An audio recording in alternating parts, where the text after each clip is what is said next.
നന്നായിട്ട് പഴുത്ത 2 നേന്ത്രപ്പഴം ഉപയോഗിച്ചുകൊണ്ട് ഒരുപാട് കഷ്ടപ്പാടൊന്നുമില്ലാതെ വൈകുന്നേരം ചായയ്ക്ക് ദാ ഇതുപോലെ ഒരു സ്നാക്സ് നമുക്ക് റെഡിയാക്കി എടുക്കാവേ. പുറംഭാഗമൊക്കെ ആണെങ്കിലും നല്ലോണം മൊരിഞ്ഞ് ഉള്ളൊക്കെ ആണെന്നുണ്ടെങ്കിലും നല്ല സ്വീറ്റ് ആയിട്ടുള്ള ഒരു ഫില്ലിംഗ് വരുന്ന അടിപൊളി ടേസ്റ്റുള്ള സ്നാക്സ് തന്നെയാണ്. കണ്ടോ? കുട്ടീസൊക്കെ വരുമ്പോഴേക്കും സ്കൂളൊക്കെ വിട്ട് വരുമ്പോഴേക്കും പെട്ടെന്ന് റെഡിയാക്കി കൊടുക്കാനും പറ്റും. അപ്പം മിസ് ചെയ്യാതെ ട്രൈ ചെയ്ത് നോക്കുക. ഒരുപാട് തണുത്തൊന്നും പോവാതെ ചെറു ചൂടോട് കൂടി സോസിന്റെയും അതേപോലെ തന്നെ ചായയുടെയും ഒക്കെ കൂടെ കഴിക്കാനായിട്ട് അടിപൊളി ടേസ്റ്റാണ്. അപ്പോൾ റെഡിയാക്കി എടുക്കാനായിട്ട് നന്നായിട്ട് പഴുത്ത 2 നേന്ത്രപ്പഴം കേട്ടോ വേണ്ടത്. ഇതേപോലെ പഴുത്ത നേന്ത്രപ്പഴം എടുക്കുകയാണെന്നുണ്ടെങ്കിൽ മാത്രമാണ് നല്ല സ്വീറ്റായിട്ട് നമുക്ക് കിട്ടുള്ളൂ. ചെറിയ ചെറിയ പീസായിട്ട് ഇതേപോലെ ഒന്നും കൂടെ കട്ട് ചെയ്തും കൂടി നമ്മൾ എടുത്തിട്ടുണ്ട്. ഇനിയിപ്പോൾ നമുക്ക് മിക്സ് ഒന്ന് റെഡിയാക്കി എടുക്കണം. അതിനായിട്ട് നോൺ സ്റ്റിക്കിന്റെ ഒരു പാനിലേക്ക് 1 ടേബിൾ സ്പൂൺ നെയ്യ് ആട്ടോ ചേർത്ത് കൊടുക്കുന്നത്. നെയ്യ് ചേർക്കുകയായിരിക്കും നമ്മുടെ ഈ സ്നാക്സിന്റെ ഫില്ലിംഗ് റെഡിയാക്കി എടുക്കുമ്പോൾ നല്ല ടേസ്റ്റ് ഉണ്ടാവുന്നത്.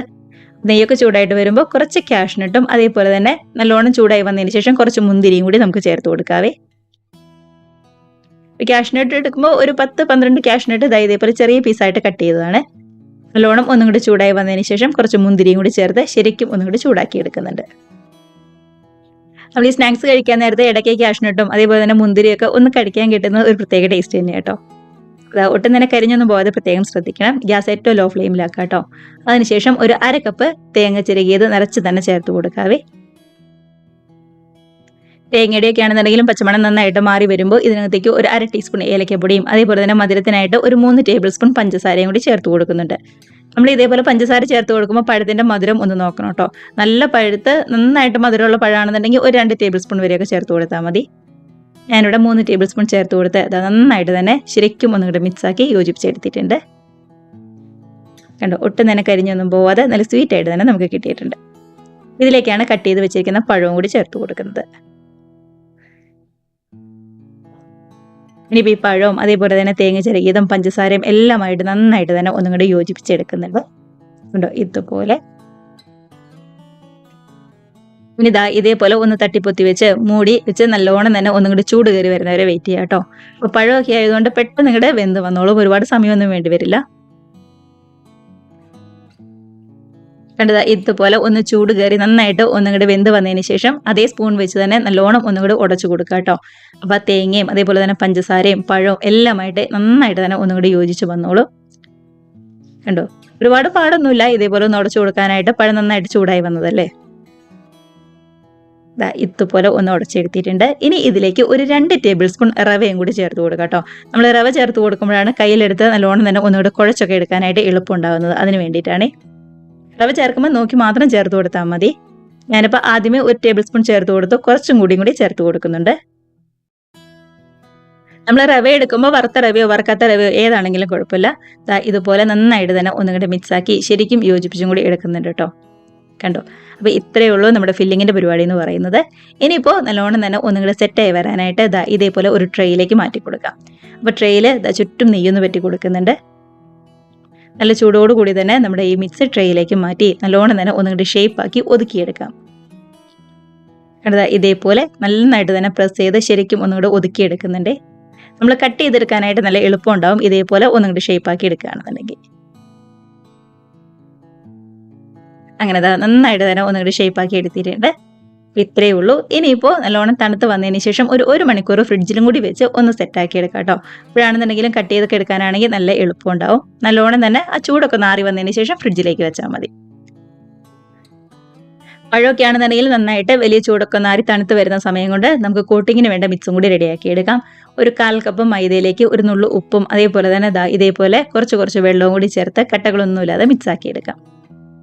നമ്മൾ ഇതേപോലെ മിക്സാക്കി എടുക്കുമ്പോൾ ഒരുപാട് അങ്ങോട്ട് ലൂസ് കൂടാനും പാടില്ല, നല്ല കട്ടിയാവാനും പാടില്ല. അതൊന്ന് ശ്രദ്ധിക്കണേ. ഈ ഒരു പരുവത്തിൽ മിക്സാക്കി എടുത്തിട്ടുണ്ട്.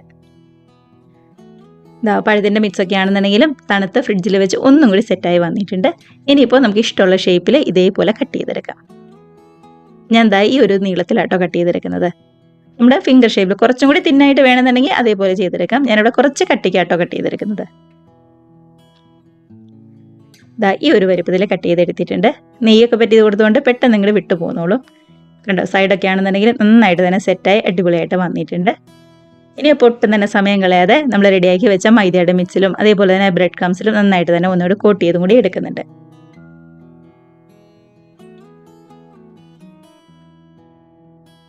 ഞാനിവിടെ ഒരു 4 പീസ് വലിയ ബ്രെഡ് എടുത്ത് നല്ലോണം ഉണങ്ങിയ ഒരു മിക്സിയുടെ ജാറിൽ ശരിക്കും ഒന്നുകൂടി പൊടിച്ചെടുത്തതാ കേട്ടോ.